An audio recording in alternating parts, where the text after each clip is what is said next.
Birchwood farm range. Asda has its farm stores label, but Tesco is the leader of the packs, introducing 7 separate farm brands for its meat and vegetables. In 2015, it posted record losses of nearly £6.5 billion. It bounced back last year. It had profits of more than £1.5 billion. And its chief executive, Dave Lewis, puts this partly down to the success of its farm brands, like these Woodside Farm sausages. According to Mr. Lewis, they are great value, exclusive food brands that offer more competitive products that are pulling in the punters. Woodside Farm sausages are the cheapest fresh pork bangers on offer at Tesco's at £1.20 for a pack of 12 and have 53% pork in them. But where are these farms? We sent our food and science writer Stefan Gates to investigate.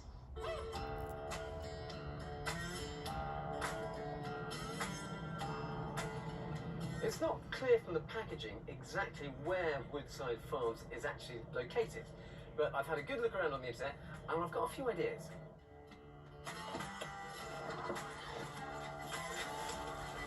There we go. Found it. Woodside Farm.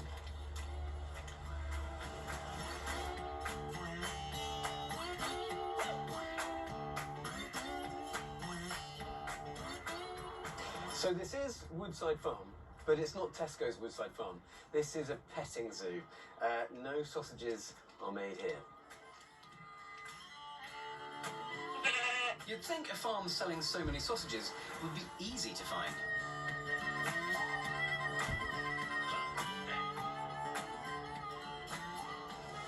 Woodside Farm Industrial Estate. No sausages here. Oh well, third time lucky. Now this looks more promising. A bit more like it. Got barns, got sheep, looks like a farm. All I need now is a farmer. Hello there, are you a farmer? Yeah, I am, yeah. Ah, fantastic. I'm Steph. I'm Richard, nice to meet you. This is Woodside Farm, isn't it? It is, yeah. Excellent. And do you raise pigs? Yes, we do, yeah. So these are your sausages? No, these have caused me a lot of problems, but these definitely aren't my sausages. When Tesco's Woodside Farms brand came out, the similarity in names left Richard feeling pretty angry.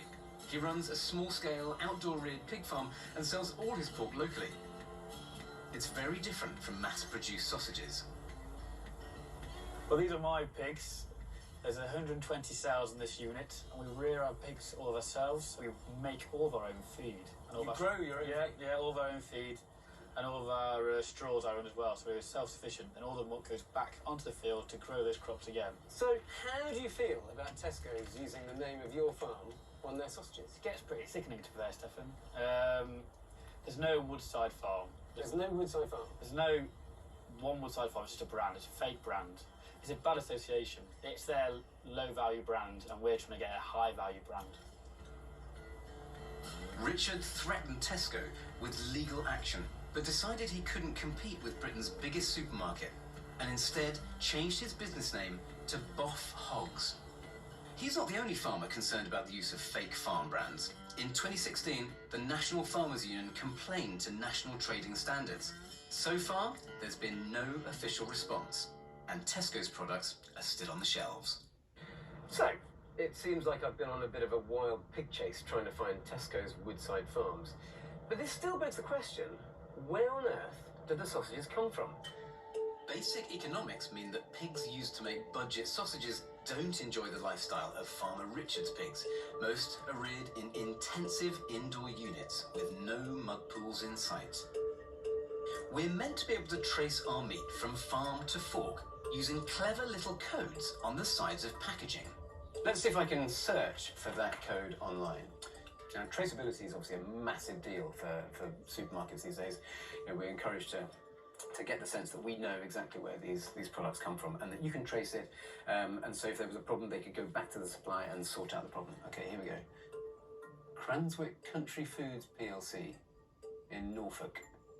Cranswick is one of the largest food producers in Britain. has annual revenues in excess of £1.2 billion, workforce of over 9,000 people. This ain't no small holding. The unique code traces the product to the last place the meat stopped before the supermarket. If I want to take it back any further, I'd have to ask the processing plant for help.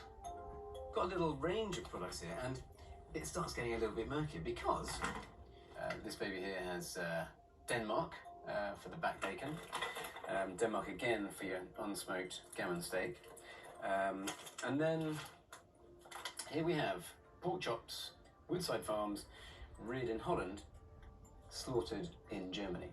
With such a British-sounding name like Woodside Farms, am I the only one who expects the meat to come from the UK? Why does this matter? Why does it matter?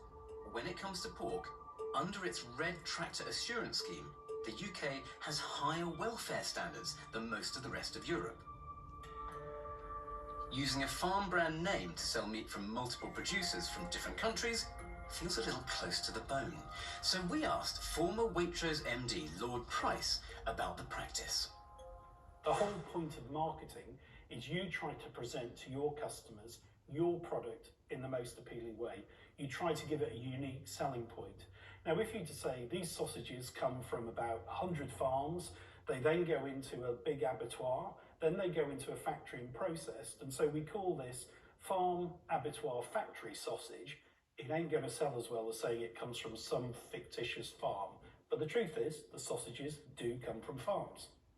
Unsurprisingly, Tesco agrees. A Tesco spokesman told us, "Our fresh food brands are exclusive to Tesco and provide a mark of consistent quality so that customers can be reassured they're buying great quality, affordable food.